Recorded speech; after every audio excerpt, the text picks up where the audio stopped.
You have this anti-system movement.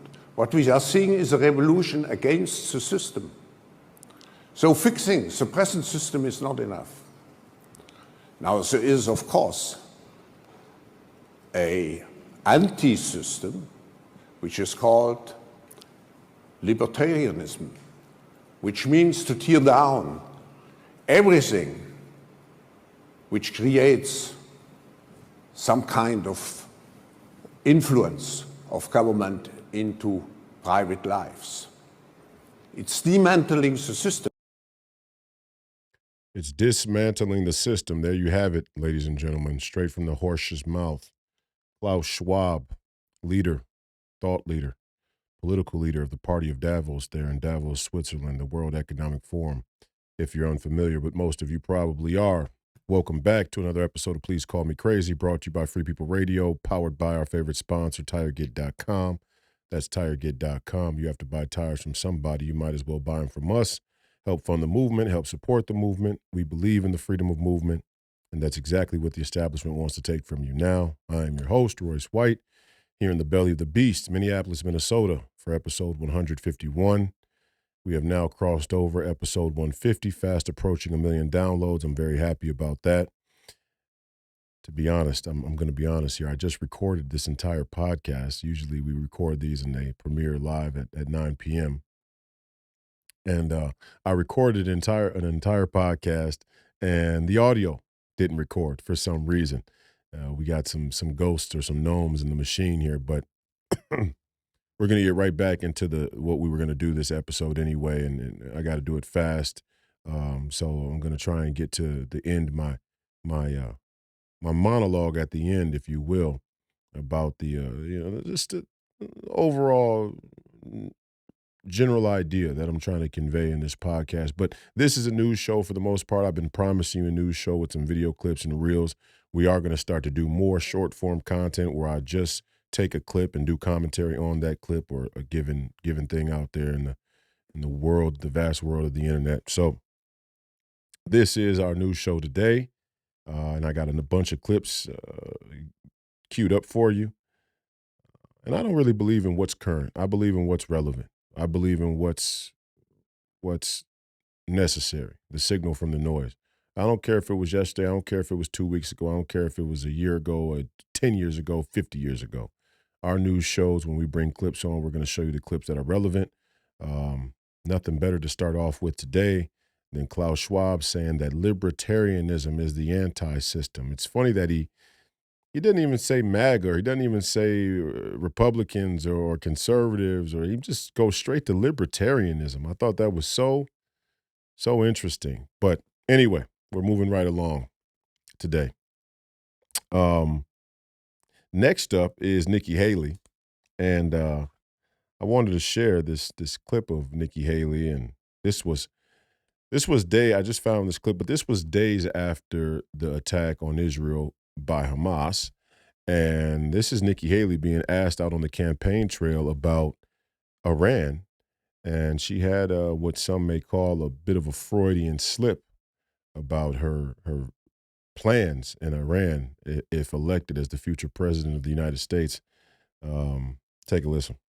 What would you do with Iran if you're president? What would you do? It's what I said to Netanyahu: finish them.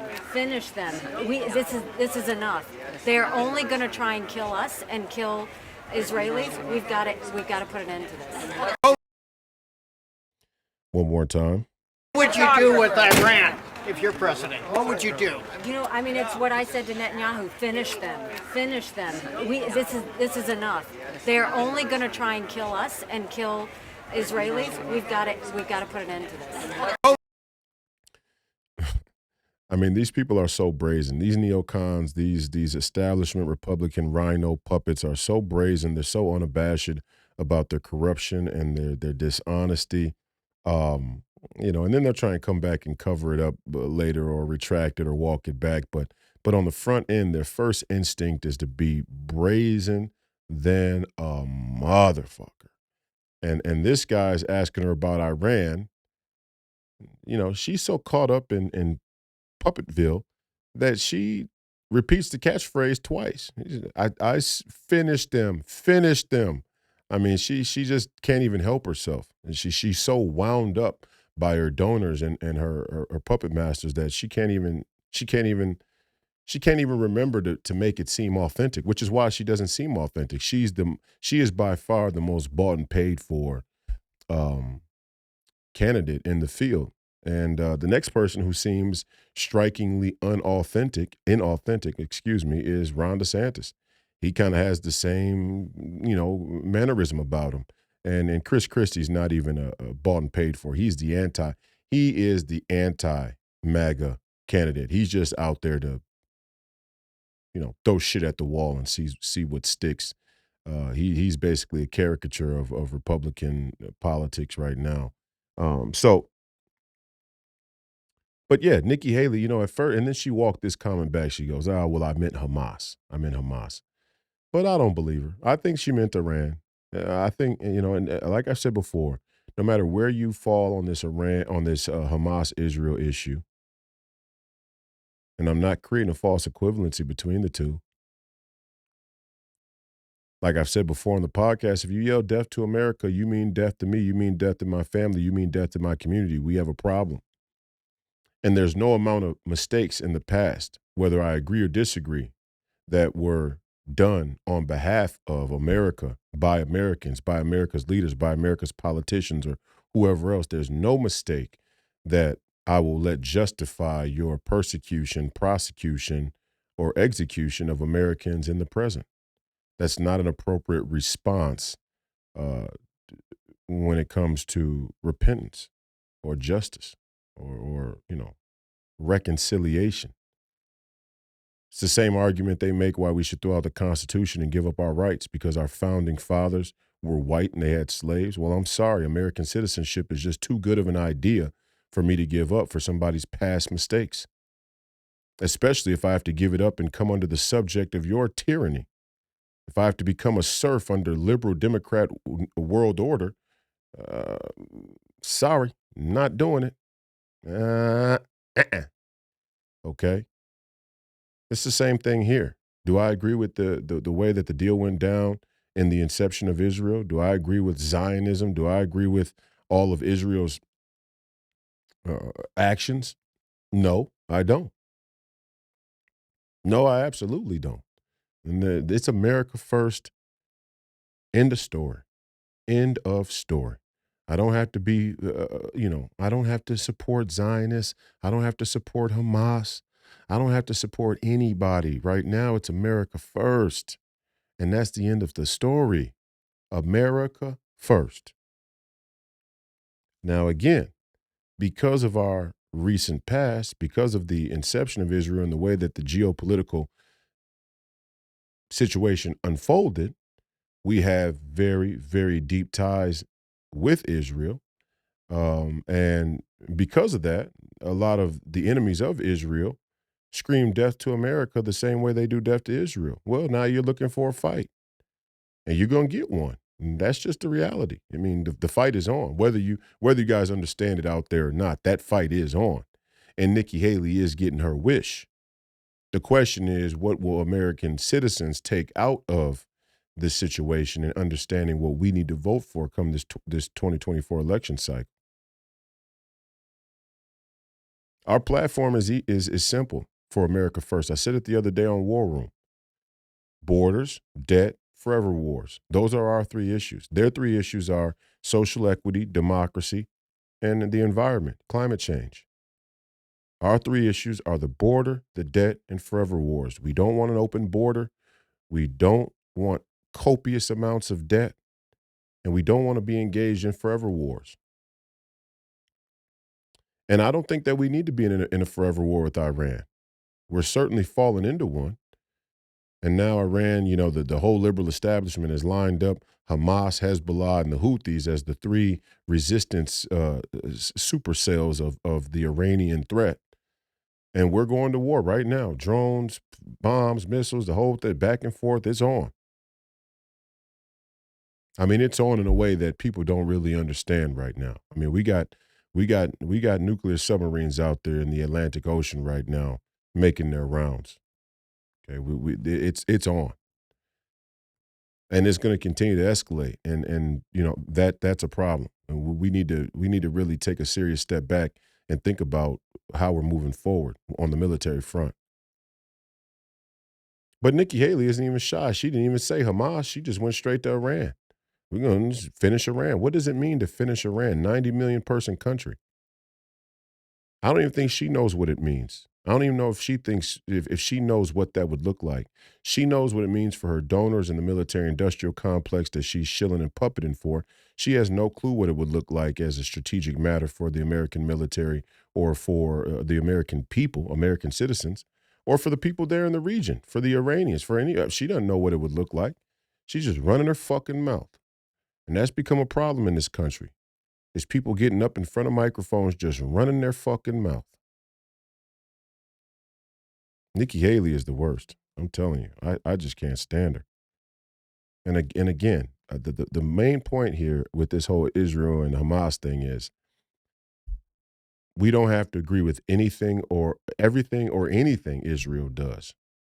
We don't have to agree with Zionism. We don't have to agree with the deal that was done after World War II. We don't have to agree with, any of it. When you yell death to America, that's a problem. That's the reality. And at the same time, I do not agree with what Israel is doing right now. I just don't. I'm just going to say, I don't agree. I don't agree with what they're doing. I don't agree.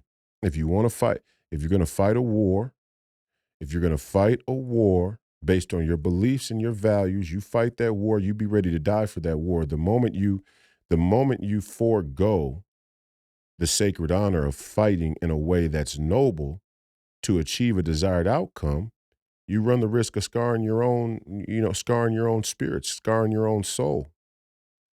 And it may not come to bear on you right now, but it will come to bear on you in the eternal. And we all got to understand that that's true, at least, especially us Christians. That's the reality. I didn't agree to, looking back on it, Hiroshima and Nagasaki, wrong. Not good. Was not good. Opened Pandora's box to make war more remote.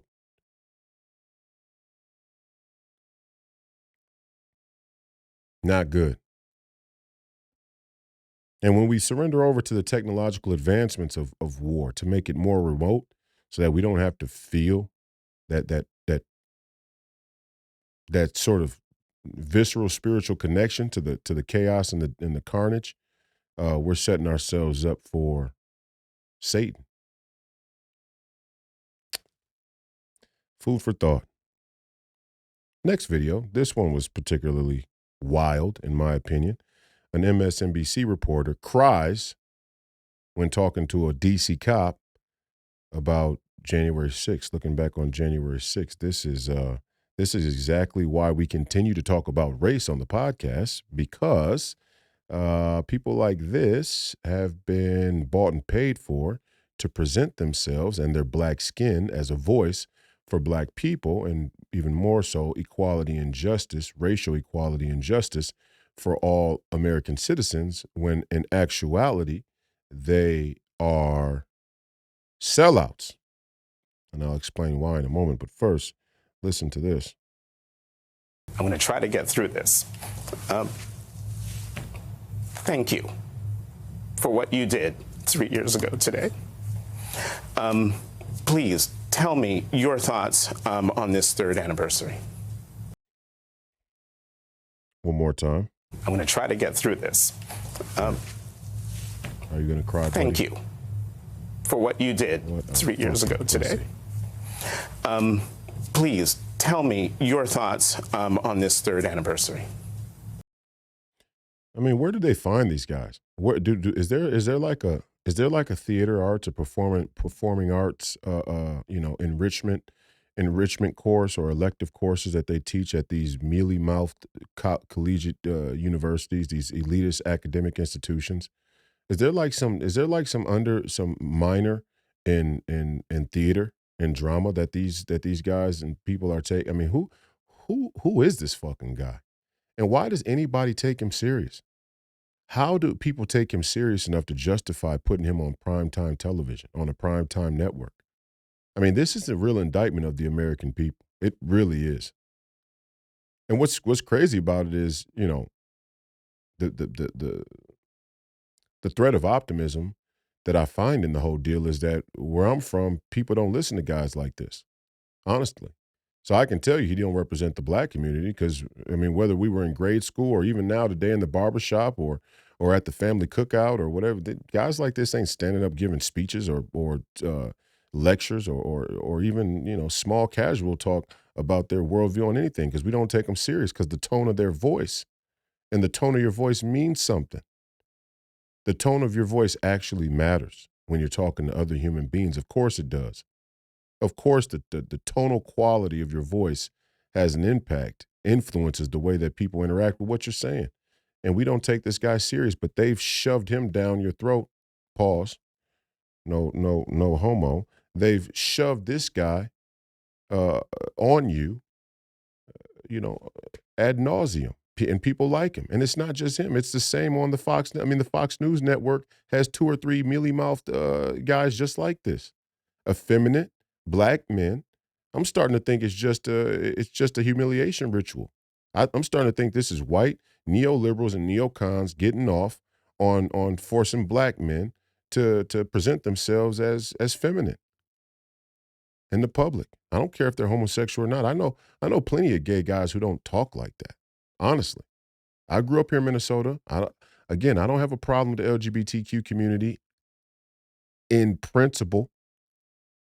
Spiritually, ethically, morally, I have my opinion about homosexuality, and I'm going to talk a little bit about that more here later because I got queued up a clip from Christian Walker, who's the same type of mealy-mouthed motherfucker as this guy. But the point is, I know plenty of guys who are gay, who are attracted to men, who have sex with other men who don't talk like that. This is a posh, elitist, cosmopolitan omnisexualism that is manifested and taken root in American politics and in America's, pop culture. It's ridiculous. It's ridiculous. And then this man's going to cry about January 6th. He wasn't even there. He wasn't even affected by it. He's just crying at the thought of the destruction of democracy, as he's told to say. One, he shows that he's not genuine because he wasn't there. So his emotional connection to it is super abstract and transcendental. It's just kind of corny.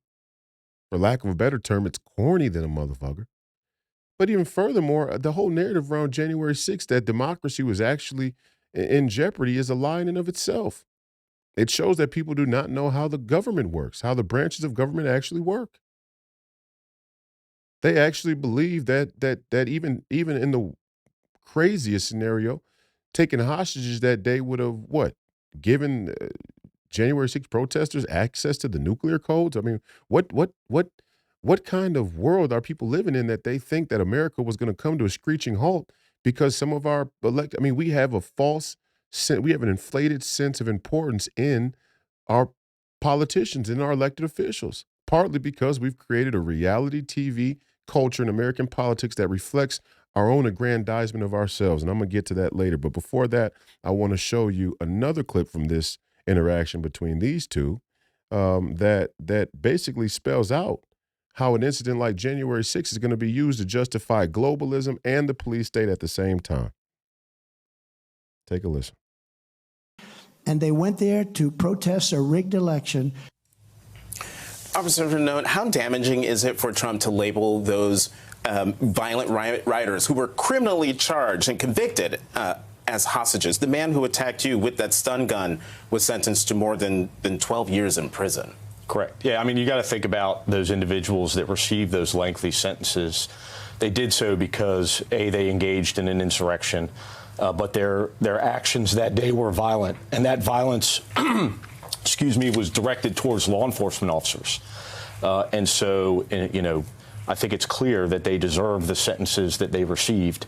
But by Donald Trump referring to them as hostages and speaking about them sympathetically, he's lending his authority as the former president to their actions.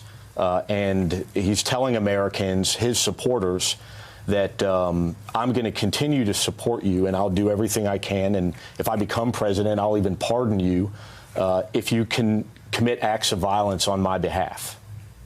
What's your response to Republicans, particularly those Republicans who responded to the Washington Post University of Maryland poll, who are growing more sympathetic to the insurrectionists? I don't know what to say to them, and quite frankly, I don't think there is anything to say. They've made their decision. We're 3 years out from the January 6th insurrection. We had the benefit of a bipartisan January 6th Select Committee investigation, which really rolled out the evidence supporting the fact that it was, in fact, an insurrection, that it was intentional, and that it was pre-planned by Donald Trump and members of his administration. If they can't see the facts for what they are, then they have aligned themselves and become part of the MAGA insurrectionist Republican Party. You've had I mean, you must get a bonus for as many times as you can say insurrection on these shows. I don't know, but it must be like one of those pay me for the buzzword type of deals. They're all, and the reason why I showed this clip, to bring it all home from the last couple of weeks when I'm talking about the police state. All you back the blue conservatives out there, you deserve what you're going to get. You deserve it. You might as well pick out your favorite 10 numbers, get ready for a gulag or a concentration camp because you're going to get it. You're going to get it. If you actually think that what happened in China can happen here, then you probably watch Fox News, or you might even watch MSNBC, but you're not America First, you're not MAGA. When they put the Uyghur Muslims there in concentration camps and the whole world goes, oh, but hey, they're Muslims. So, I mean, we all know how radical they can get, and we've seen it for ourselves, so we don't really mind if you do it to them. But our president, our elites, they roll out the red carpet for Xi Jinping out there in San Francisco. And then you got cops like this fucking clown going on national television telling you, America First, Donald Trump supporters, that if you have any sympathy whatsoever for the people of January 6th and you think that their sentences may have been selective or political prosecution, then you've made your choice. You're now in with the MAGA insurrectionists. Even if you have sympathy for what happened to some of the protesters, unquantifiable amount, even if you display any sympathy for what happened to those protesters on January 6th, you're an insurrectionist too. That's what your fucking police are going to do for you, conservative. I can't, every time, it baffles me. It baffles me that you don't see this. You want to make a distinction between the Capitol Police and your everyday local cop in your local community? You go ahead and be my guest. But the reality is going to set in. And hopefully it doesn't set in when it's too late. There's no difference. There's no difference. You want to back the blue? What, you want to say all the Democrat, or only the Democrat cities are the cops we can't trust, huh? Okay, fine. Then we can't trust the cops in Minneapolis. That would be Derek Chauvin. We can't trust the cops in Los Angeles, which has been Democrat for a long time, all the way back to Rodney King, who I thought, quite frankly, kind of deserved the ass whooping he got because he was speeding at 90 miles an hour, and the whole deal. If you take cops on a high speed chase and you go on 100 miles an hour, you deserve to get your ass whooped. That's my opinion. Probably not killed, but if they beat your ass, I get it, because I'd want to beat your ass too. I get pissed off when I see these new little, Fast and Furious cucks driving in and out, weaving in and out of traffic, putting everybody in danger, because it's just asinine. But it's St. Louis, New York City, Baltimore, bunch of these places that are Democrat run. That's always pointed out by the conservatives, where a bunch of these controversial cop incidents happened. If you want to say that it's only the cops in the Democrat cities that we can't trust, well, there's your fucking answer, ain't it? But that's not what you want to say. You want to say back the blue. And I saw it today. I saw a bunch of conservatives online today with it in their bio on X or on them. It's just, you think the cops, who do you people think the police are? This is a guy's a cop. This guy's a fucking cop. And he's not far off from the cops that are around you. They're going to follow orders. And the orders are going to come from on high. It's been a long time since the police and the sheriff and the other law enforcement officers and agencies understood their independent oath to the Constitution and the people of this great nation. It's been a long time past since that existed, if ever. And like our founding fathers said, I continue to reiterate, if you give up your freedom for security, you will have neither, but more importantly, you don't deserve it. You don't deserve either. We better get real clear about that. This guy's telling you, this is a police officer who told you point blank, the insurrection is one thing. And I could play the clip for you again, but just go look it up. Go look up MSNBC host gets emotional thinking, recanting January 6th. It's not just the insurrection.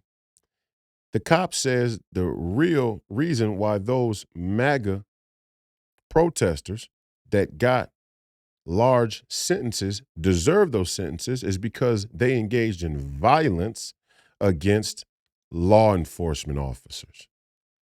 And so basically what he's telling you, effectively what he's saying is anytime the corporatocracy can line up law enforcement in between you and them, then you're basically being trapped. You're being tricked into self imprisonment, kangaroo courts, conviction, lawfare. That's what he's saying, and that's why I tried to stress to you all the connection between the lawfare against Donald Trump and the overall culture of policing. Now, how many police officers, how many sheriffs, how many law enforcement officers all across the country throughout any of the agencies are going to stand up and protest? Why aren't law enforcement officers protesting right now? Why didn't they protest the vaccine mandates that they all were forced to take? Why aren't they protesting the whole defund the police? Why didn't the cops protest that movement? Why aren't they have something better to do? Are you kidding me?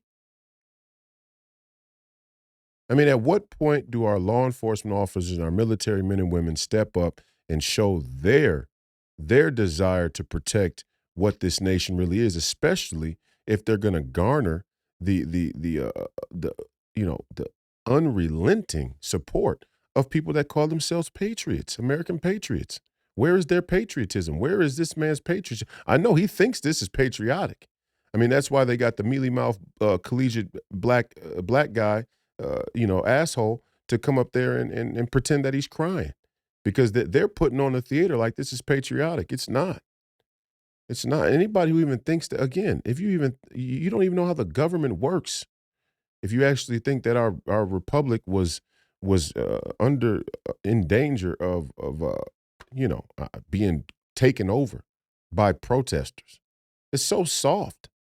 The idea itself is so soft, it's almost laughable. It really is.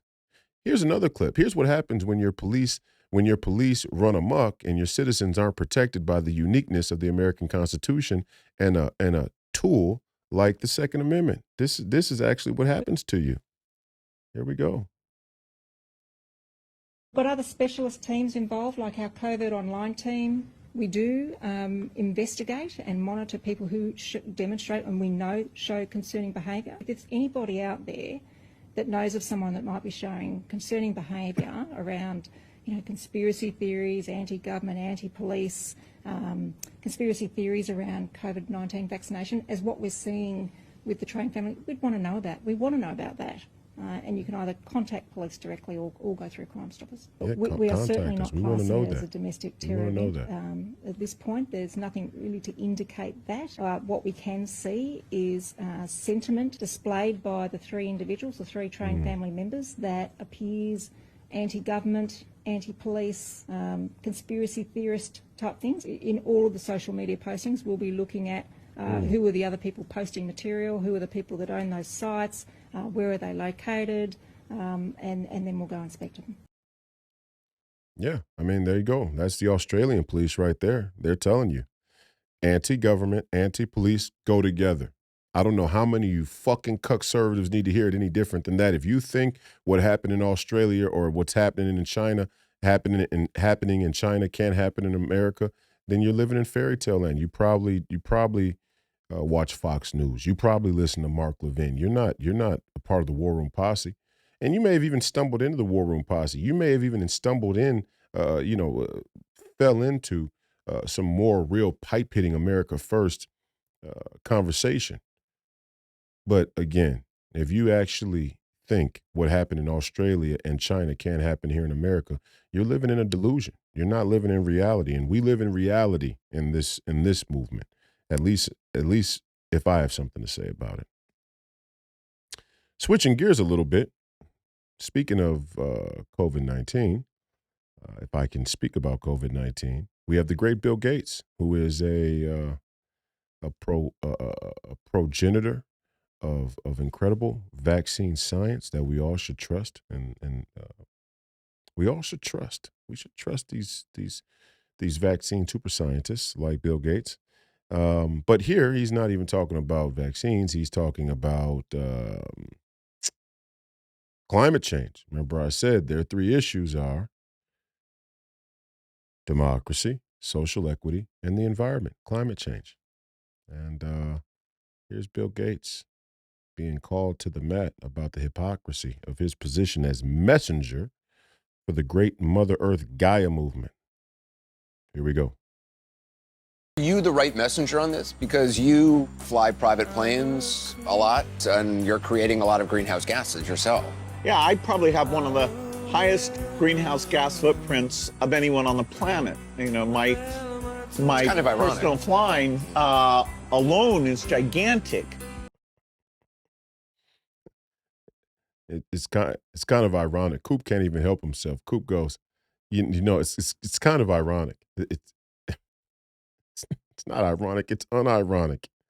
It's unironic, Coop. The whole thing is a scam. When your messenger boy, when your poster boy, when your poster guy, your hero of climate science is the one flying around on 747 private jets. It's not ironic. It's unironic. The thing is a scam. And your messengers are full of shit. Because the message is full of shit.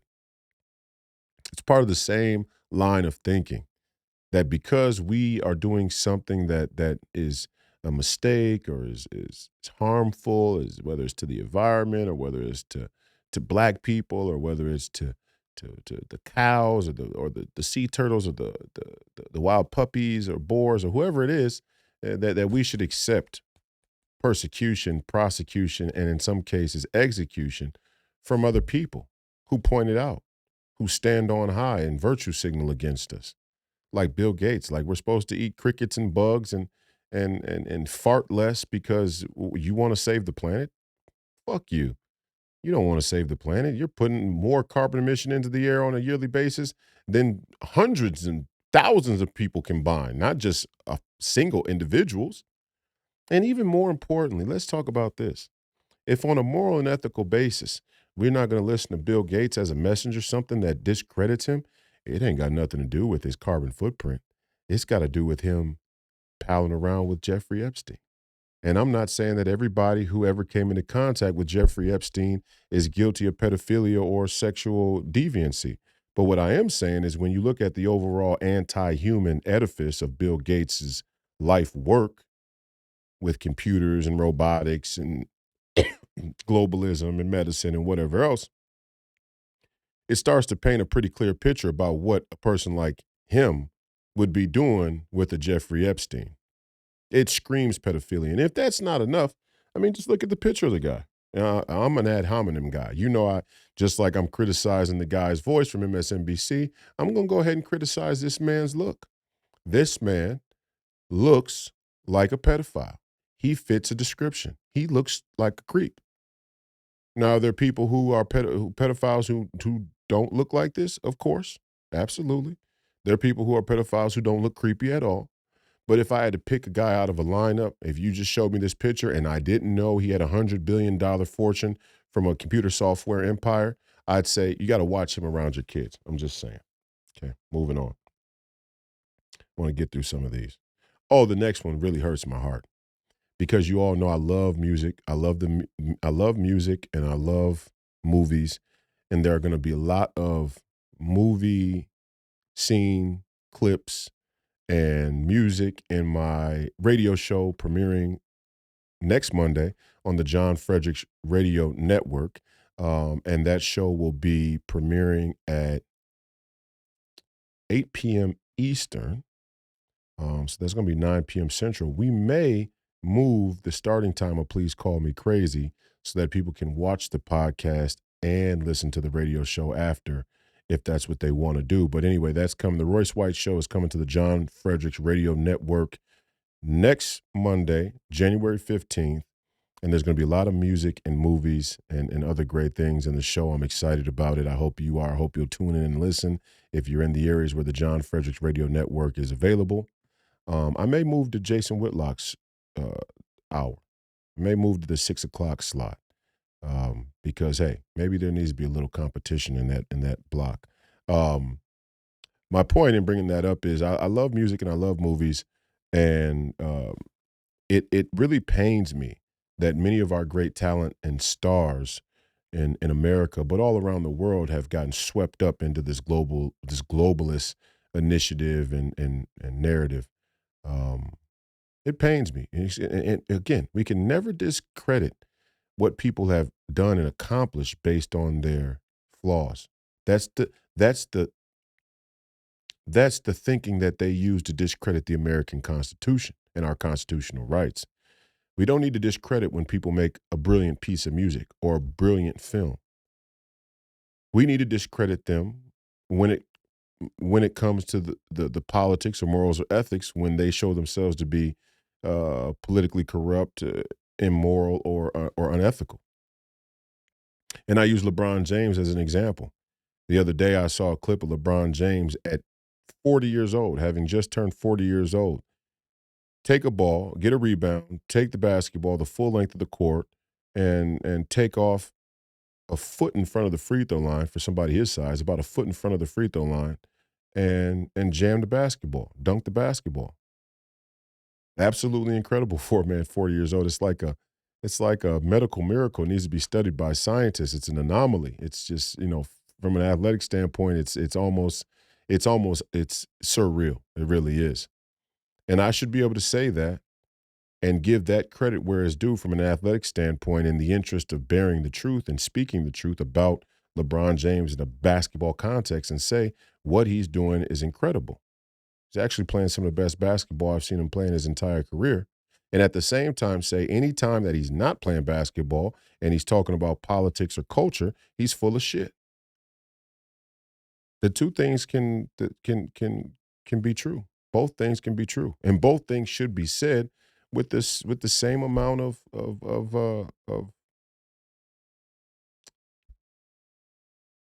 commitment. Let's say conviction. Yeah, full of shit.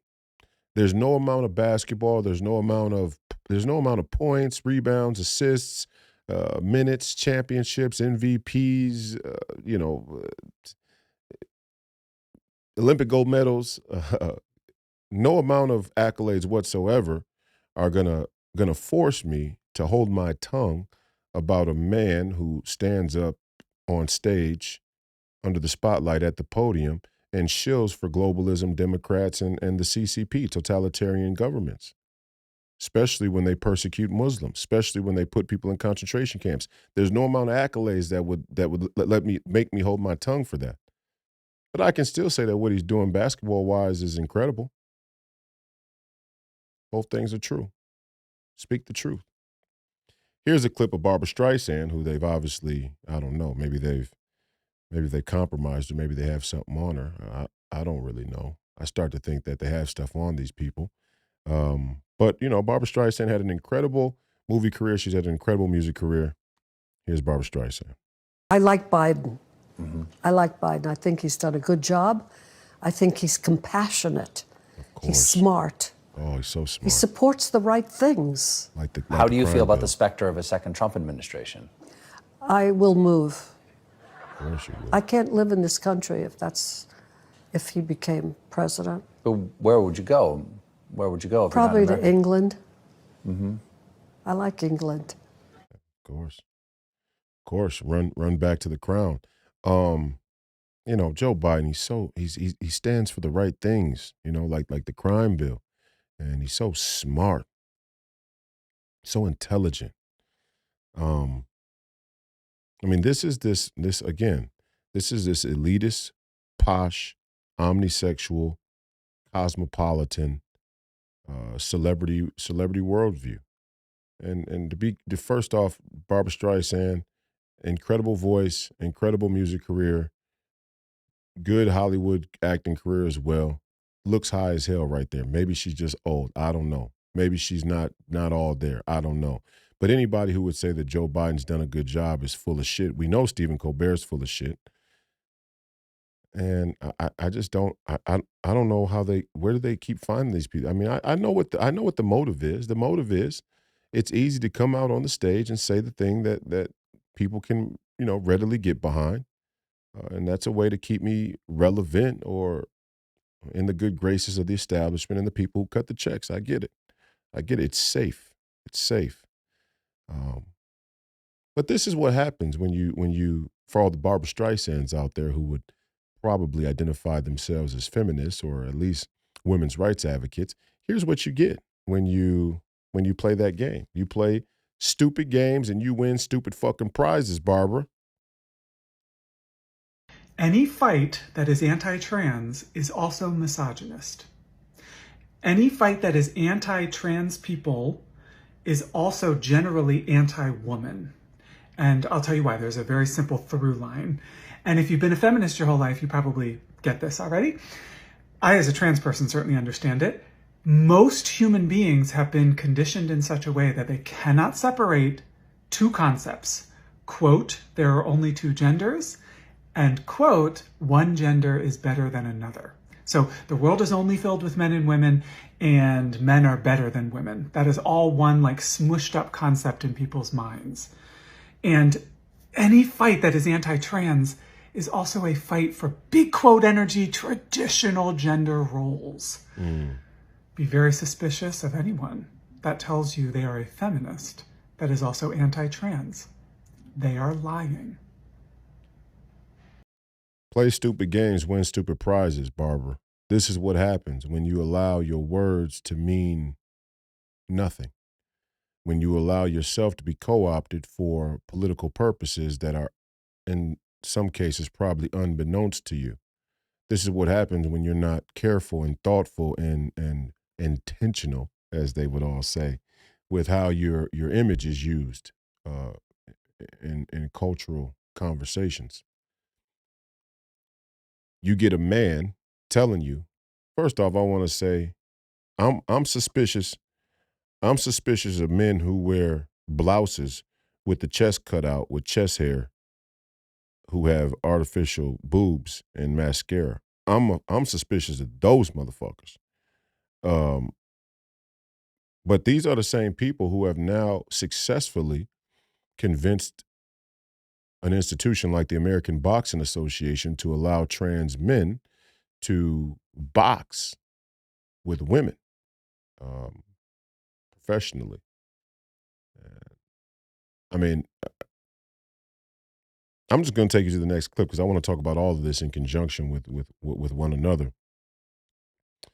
Because there's a lot of cultural wedge issues. You know, there's this cultural wedge. There's an infinite amount of cultural wedge issues, but this dynamic between men and women, this is the part we really got to iron out. And this is why I say we live in a cuck society. Mostly, I mean that we've been cucked by our institutions and our elites, but the underlying cause is that men have either cucked for their women in a more individual and romantic sexual purpose and allowed themselves to be basically bullied politically and as citizens, but also that there are men who have placed women and women's rights as a wedge issue in front of other men to bully them into submission for these Democrat and liberal politics and by way of these globalist politics and this globalist agenda. But I wanted to show that clip, and I wanted to show it in conjunction with this next clip because these are two sides of the same coin. I remember, I said before, I'll say again, there's a bracket on the American political spectrum. It's not just the uniparty of the moderate centrists. The uniparty also exists on the fringe, on what they would call the fringe, at the extremes. And there you saw a leftist who's obviously extreme. I mean, nothing's more extreme than wearing a pink blouse with your chest hair sticking out, saying that you're a woman or portraying yourself as a woman when you're a man, and then talking about how men and women should behave about men and women issues. That's fucking extreme. But here's another extreme. This one, conservative. This is conservative influencer. I think people call themselves influencers. Christian Walker, who basically railroaded Herschel Walker, his father, in his Senate campaign against Raphael Warnock there in Georgia, that would ultimately lead to the Senate winning the majority, or the Democrats winning the majority in the Senate. And, a pure smear campaign, a character assassination on Herschel Walker. And this is a guy who has a substantial following. This video here, as you can see, if you're watching, has 72,000 likes, which on Instagram is viral, for sure. 25,000 shares, 3,500 comments. By all metrics, this is a viral piece of content. And I just want you to hear the two sides of the same coin on the extremes of the political spectrum, not just at the moderate center where the Nikki Haley's and Joe Bidens hang out. Here we go.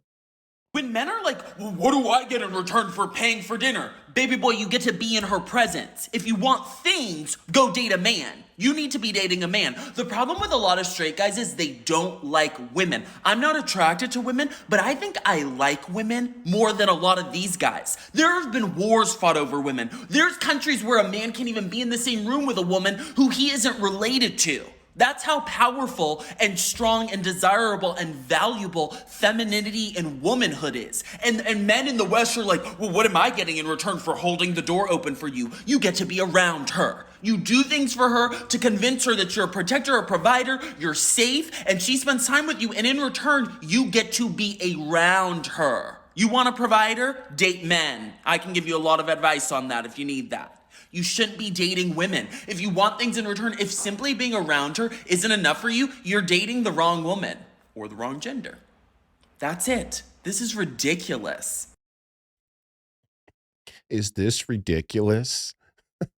No, you're fucking ridiculous. That entire video is ridiculous. What's more ridiculous is that 72,000 people actually liked it. That's fucking ridiculous. Even more so, the premise is ridiculous. That men should do any and everything for women simply to be around them. To be around them is the bonus, is the payment, is the reward, is our end of a reciprocal relationship with women as men.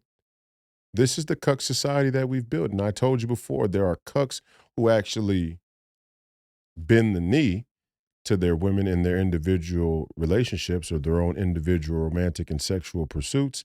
And then there are men who use women, like this guy is, to push their own political agenda, which I can't quite make out what this guy's is really, other than seems to be trying to convince men that they should be dating other men and not women, which is convenient for him because Obviously, he likes men, which he says in the video. It makes the whole thing very disingenuous to begin with. But let's talk about the dynamic between the men and women, because what he's also doing is he's misrepresenting a very important movement in America right now, where men are not saying that they don't want to hold the door open unless they get something out of it.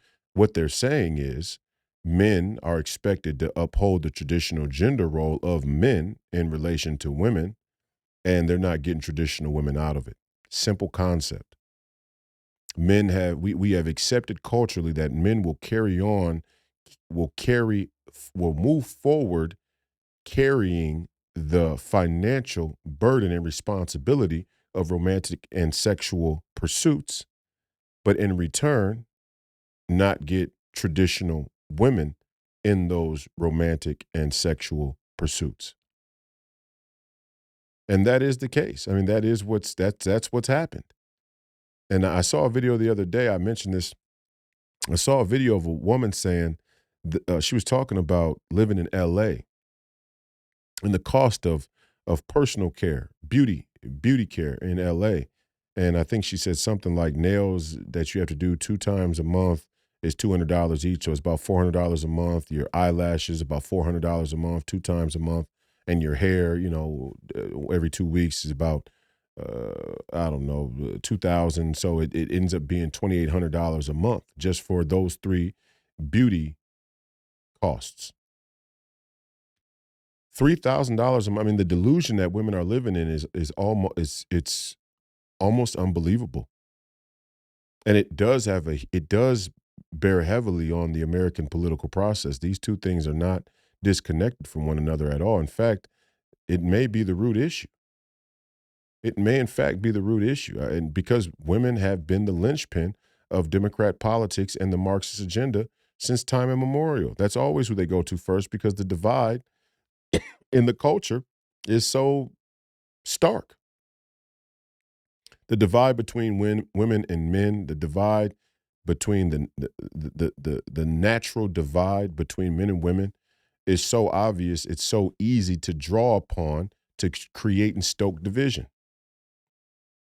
But the two are living in 2 completely different worlds, and we're slowly starting to have men pull women back into the reality of financial responsibility and fiscal responsibility, something that has been projected on our political elites and our political process when it comes to a thing like the debt.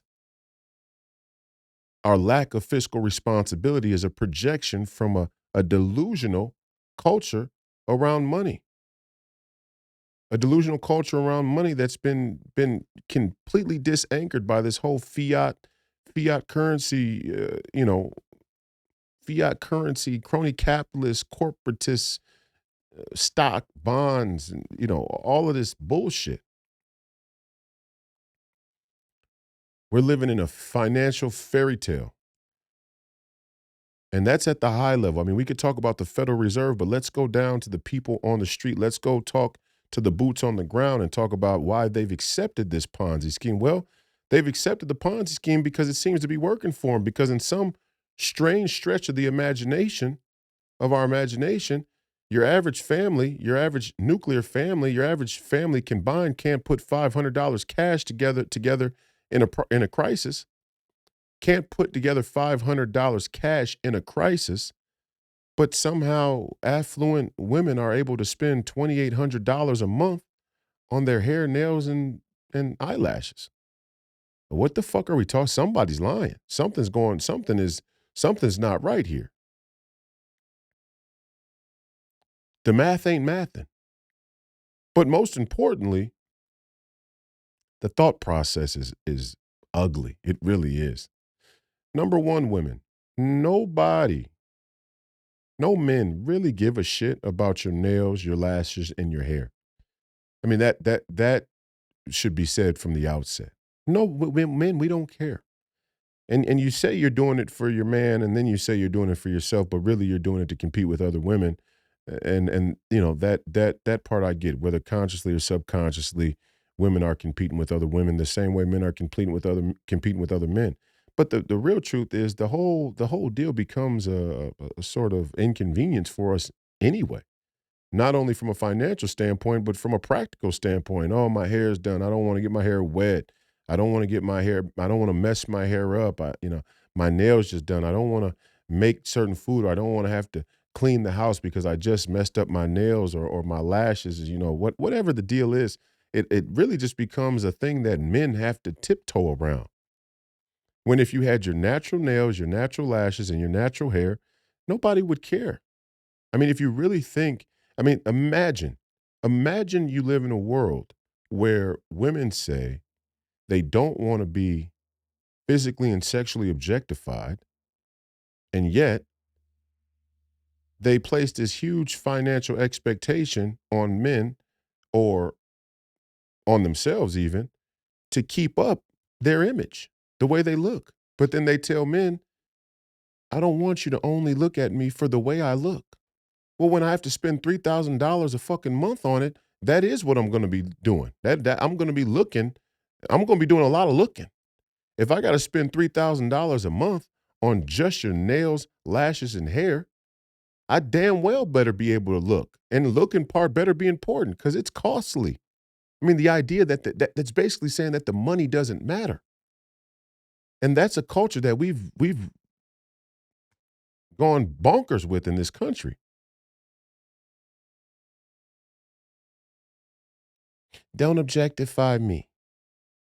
It's not just about looks. Well, then why are you spending $3,000 on your looks? And look at the difference in cost from men to women. And just men, we just cut our nails. Okay. We cut our nails ourselves. Okay. We don't do our eyelashes. We don't get facials. Barber, a good haircut costs you about $30, $40, maybe $100 on the high side, not $2,000 a month. It's fucking ridiculous.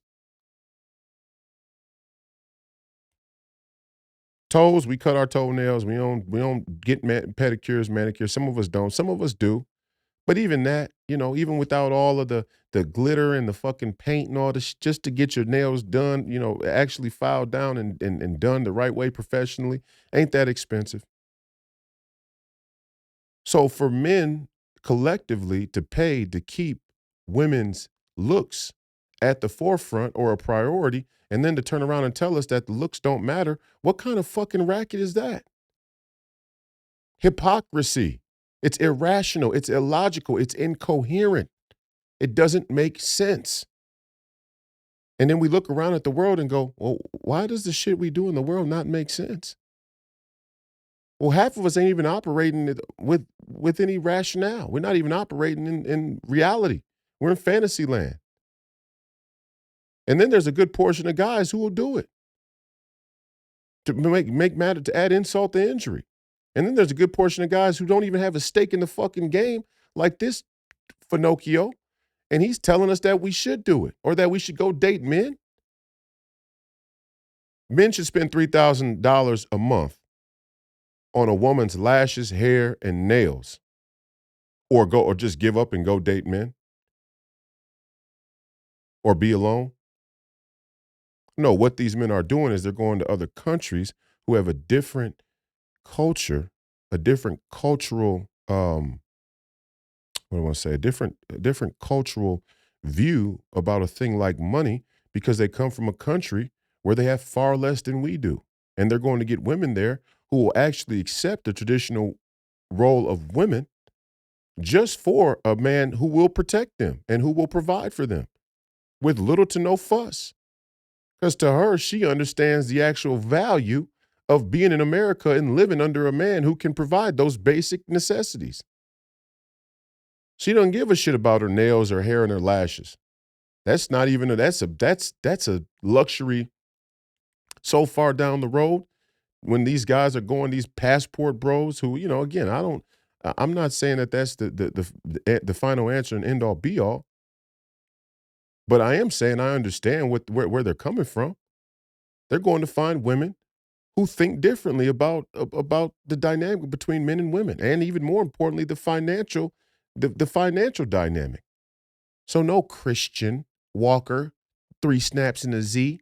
Ron DeSantis following, Christian Walker, kicked me out of a Twitter space because I said we don't want these guys who were part of the Yale sort of yuppie Ivy League elite skull and bones crowd. And that is exactly who Christian Walker is. And it says something about who he is, in my opinion. Maybe there's no connection, but we certainly need to consider it. Why do these type of guys always go for the Ron DeSantises or the Nikki or whoever it is? Why? Why are they always crying on television? And my point is, again, this dynamic between men and women, we have to sort out. And we have to sort it out right here, right now. No, what men are saying is if we're going to take on the responsibility of a traditional male role, which includes the financial responsibility of being the provider, of being the financial security in the relationship or in the household, we expect to get a traditional woman in return. And if you can't meet that criteria, you don't get to define traditional how you want to. You don't get to say traditional in one sense and let it go out the window in the other when it's convenient for you. That's hypocrisy. And it's the same hypocrisy that has seeped through the entire American political culture. And we see it right now when you fucking feminist Me Too activists are pro-Democrat, knowing they're pro-China when they're throwing Uyghur Muslim women and children and little girls in concentration camps and raping them and killing them and doing God knows what to them. And you're pro-China, you're pro-Gavin Newsom, you're pro-Nancy Pelosi, you're pro-Joe Biden, you're pro-China, but you're a woman's rights activist and a Me Too act. Get the fuck out of here. You're getting fake hair from the Uyghur Muslims, and I'm supposed to buy this shtick from you all? I'm not doing it. I'm not doing it. And I'm one of the few politicians who's got a pair of balls who will tell you about it. I don't give a shit. Don't vote for me if that's what you need to do. But real leaders don't lie to the people that they're trying to lead. They tell them the truth, even when it's tough. Like the great Steve Bannon says, all the easy answers, all the easy choices are behind us now by our own doing. This has been another episode of Please Call Me Crazy, brought to you by Free People Radio and powered by our favorite sponsor, TireGate.com. That's TireGate.com. You all have to buy tires from somebody. Might as well buy them from us. Help fund the movement. Help support the movement. We believe in the freedom of movement. That's exactly what the establishment wants to take from us now. I'm your host, Royce White, here from the belly of the beast, Minneapolis, Minnesota. Episode 151. I will be starting the Royce White Show on the John Fredericks Radio Network January 15th. That's this coming, not this today, but next Monday at 8 p.m. Eastern Time. Look for a change in the premiere time of Please Call Me Crazy. We will be continuing the podcast and the radio show each week, so there won't be any change with the podcast on that front. We might even do the Royce White Show on Saturday evening prime time, which would be a mixture of radio and the podcast. So look forward to that. Go to freepeopleradio.com to figure out where to watch and listen to the podcast, as well as follow us on social media. Visit the store through freepeopleradio.com, or you can go to freepeopleradio.store directly. Got a lot of merchandise and things on there from the podcast. Go to roycewhite.us to see my fight against Amy Klobuchar, who Nikki Haley resembles so much. I mean, she just so resembles Nikki Haley. Nikki Haley and Amy Klobuchar are the same person. They really are. They really are. And the sooner we understand that, the sooner we can start to save this republic. That's it for me. I appreciate your viewership and listenership today and in the future. The fight continues, and as always, Godspeed.